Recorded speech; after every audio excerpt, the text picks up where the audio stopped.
Hello বন্ধুরা, তোমরা কেমন আছো? আশা করি তোমরা প্রত্যেকে খুব ভালো এবং সুস্থ আছো। প্রিয় বন্ধুরা, আজকে একটা গুরুত্বপূর্ণ বিষয় নিয়ে তোমাদের সঙ্গে কথা বলবো। দেখো, তোমাদের উচ্চ মাধ্যমিক পরীক্ষা হয়ে গেছে, রেজাল্টও বেরিয়ে গেছে, প্রত্যেকেই কম ভালো ফলাফল করেছো। এই মুহূর্তে তোমরা বিভিন্ন কলেজে অ্যাডমিশনের জন্য ফর্ম ফিল আপ করছো এবং প্রায় তোমরা 95% ওপর ছেলেমেয়ে কি করবে, কলেজে অ্যাডমিশন নেবে। আজকে একটা গুরুত্বপূর্ণ বিষয় নিয়ে কথা বলবো যে তোমাদের কোন কলেজে ভর্তি হওয়া উচিত বা তুমি সঠিক কলেজ কিভাবে তোমার জন্য নির্বাচন করবে।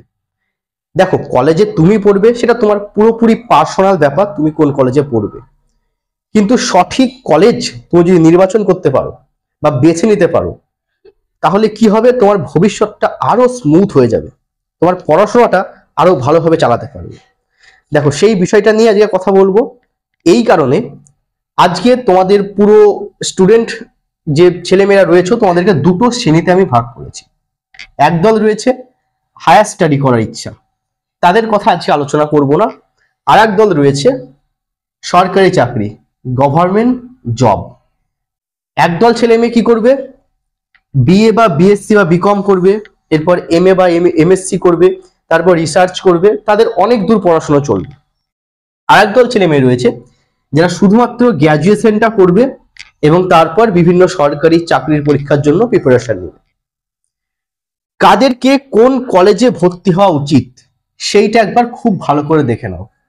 দেখো, প্রথমে আলোচনা করি যারা হায়ার স্টাডি করবে। যারা হায়ার স্টাডি করবে তাদের অবশ্যই কি করা উচিত, সব থেকে ভালো কলেজ যেটা রয়েছে সেই কলেজে ভর্তি হওয়া উচিত, সব থেকে ভালো কলেজ।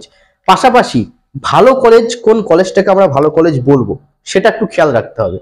সব সময় মাথায় রাখবে যেই কলেজে ফ্যাকাল্টি বেশি রয়েছে, তুমি যে সাবজেক্ট নিয়ে ভর্তি হবে সেই সাবজেক্টের উপর 3 থেকে 4 জন ভালো ভালো ফ্যাকাল্টি রয়েছে, সেই জিনিসটা অবশ্যই চেক করবে, তারপরে সেই কলেজে অ্যাডমিশন নিবে। বোঝা গেছে পুরো বিষয়টা?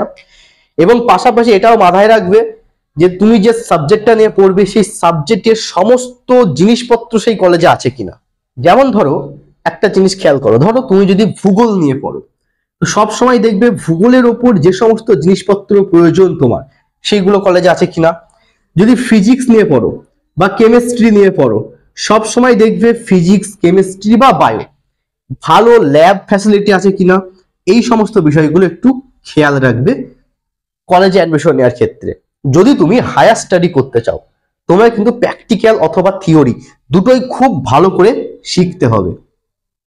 এবার কথা বলবো মেনলি যারা গভর্নমেন্ট জব করতে চাও বা জাস্ট গ্র্যাজুয়েশন ডিগ্রিটা করে নিতে চাও, তারপরে বিভিন্ন গভর্নমেন্ট জবের জন্য প্রিপারেশন নেবে, তাদের জন্য কথা বলবো।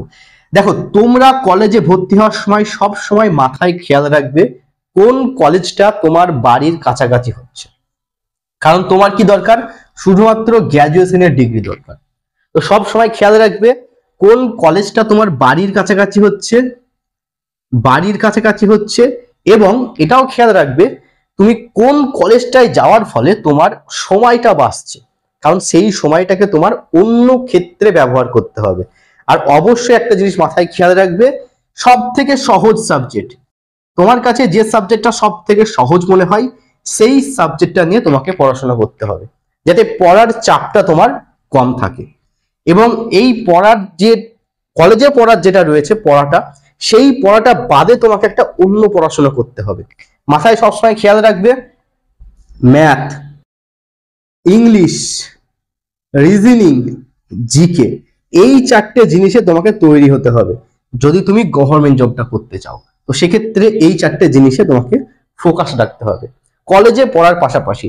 এবার দেখো, তুমি ধরো চাইছো যে অনেক দূরে একটা ভালো কলেজে অ্যাডমিশন নেব, তো সেক্ষেত্রে কি হবে, তোমার যাওয়া আসাতে অনেকটা সময় নষ্ট হবে। পাশাপাশি কি হবে, তোমার সেখানে করে একটা অনেক টাকারও ব্যাপার রয়েছে, যেমন ধরো যাতায়াত খরচ রয়েছে, সেখানে খাওয়া দাওয়ার খরচ রয়েছে। তো এই সেভিংসটাও তোমার কিন্তু বাঁচবে, পাশাপাশি তোমার প্রচুর সময় বাঁচবে। তো সব সময় তোমার আশেপাশে যে কলেজগুলো রয়েছে সেইগুলোকে টার্গেট করে পড়বে।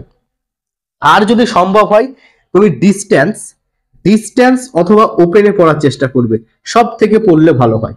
কিন্তু একটা বিষয় হলো, ডিস্টেন্স বা ওপেনে পড়লে তুমি কিন্তু স্কলারশিপটা পাবে না, সেটা কিন্তু একটা নেগেটিভ পয়েন্ট। তো সবসময় যেটা চাইবে, বাড়ির কাছাকাছি যে কলেজটা পাবে সেই কলেজে অ্যাডমিশন নিয়ে নেবে।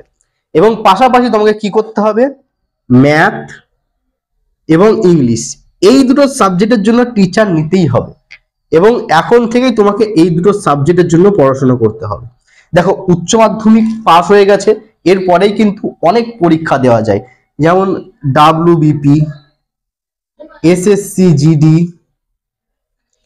যেমন রয়েছে CHSL, যেমন রয়েছে PSCর কিছু পরীক্ষা, এরকম বিভিন্ন পরীক্ষাগুলো কিন্তু এখন থেকে দেওয়া যায়, রেল।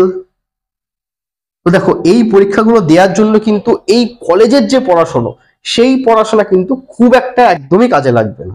এর জন্য দরকার কম্পিটিটিভ পড়াশোনা, যেমন ম্যাথ, ইংলিশ, রিজনিং, জিকে, এই জিনিসগুলো খুব ভালো করে তৈরি হতে হবে। এই কারণেই বলছি তুমি ওপেন বা ডিসটেন্সে পড়লে খুব ভালো হয়। যদি না হয় তুমি কি করবে, বাড়ির কাছাকাছি কোন একটা কলেজ পেয়ে যাবে, সেই কলেজে অ্যাডমিশন নিয়ে নেবে। বেশি ভাবনা চিন্তার একদম দরকার নেই, বাড়ির কাছাকাছি যেটা পাবে সেটাতে অ্যাডমিশন নিয়ে নেবে। অনেকে অনেক কথা বলবে যে এত ভালো রেজাল্ট করে কি ব্যাপার, বাড়ির কাছে এই একটা সহজ সাবজেক্ট নিয়ে কেন পড়ছিস। তারা কিন্তু তোমার ভবিষ্যৎটা দেখতে পাচ্ছে না, বা তারা জানে না তুমি ভবিষ্যতে কি করতে চাও বা কোন প্ল্যান তুমি করেছো। তো তুমি সেটা করতে পারো। আর যদি হায়ার স্টাডি করার ইচ্ছা থাকে তো সেই ক্ষেত্রে যেতে পারো, সব থেকে ভালো কলেজ যেটা সেটাই অ্যাডমিশন নেওয়ার চেষ্টা করবে। আশা করি পুরোটা বোঝাতে পেরেছি। আর কি বললাম, কলেজে পড়ার পাশাপাশি ম্যাথ এবং ইংলিশ এই দুটো সাবজেক্টে ফোকাস দিবে, এবং এই দুটো সাবজেক্টের একটা পার্টিকুলার টিচার নিয়ে কিন্তু এই দুটো সাবজেক্টকে তৈরি করা শুরু করে দেবে। কারণ এই যে WBPর কথা বলছেন, এখানে কিন্তু খুব তাড়াতাড়ি একটা জব পাওয়ার সুবিধা রয়েছে। WBP কনস্টেবল এবং KP এসআইটা হয় না, এসআইটা গ্র্যাজুয়েশন লাগে, KP কনস্টেবল রয়েছে, এরকম বিভিন্ন পদের চাকরি রয়েছে যেগুলো খুব সহজেই পাওয়া যায়। এবার দেখো জিকের জন্য অনেকের প্রবলেম হতে পারে, কারণ না হওয়ারই কথা, কারণ জিকে বই পাওয়া যায়। যদি কোনো প্রবলেম হয় জিকের জন্য, তোমাদের দেখো এই ভিডিও ডেসক্রিপশন বা কমেন্টে আমি লিংক দিয়ে রাখবো, সেখানে একটা চ্যানেলের লিংক দেওয়া থাকবে। সেই চ্যানেলে তোমাদের টপিক ধরে ধরে স্ট্যাটিক জিকেটা শুরু করা হবে, স্ট্যাটিক জিকে ক্লাস শুরু করা হবে, স্ট্যাটিক জিকে শুরু করা হবে। এবং তোমাদের কি করা হবে, পাশাপাশি তোমাদের যে সাবজেক্টের জিকে গুলো রয়েছে, তোমাদের স্ট্যাটিক জিকে শুরু করা হবে।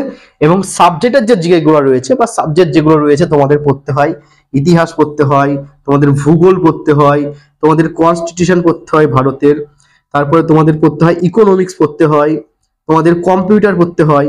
তো এই যে বিষয়গুলো রয়েছে এগুলো পরে শুরু করা হবে, আগে স্ট্যাটিক জিকেটা শেষ হবে, তারপরে এই বিষয়গুলো শুরু করা হবে। আশা করি পুরোটা বুঝতে পেরেছো। আজকে জাস্ট এগুলো তোমাদের বলার জন্য এলাম, কারণ এখন দেখো ফর্ম ফিল আপ চলবে, এবং তোমাদের প্রত্যেকেরই মানসিকতা একটা থাকবে ভালো কলেজটা চয়েস করে ভর্তি হবো বা একটা নামডাক কলেজে ভর্তি হবো।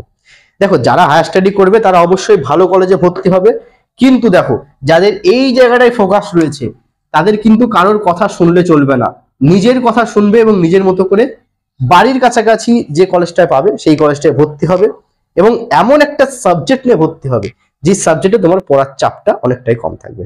আশা করি পুরোটা বোঝাতে পেরেছি। তো আজকের মতো ভিডিওটা এখানে শেষ করছি। প্রত্যেকে ভালো থেকো এবং কলেজ জীবন শুরু করো, খুব ভালো কাটুক তোমাদের কলেজ জীবন, এবং মন দিয়ে পড়াশোনা করো।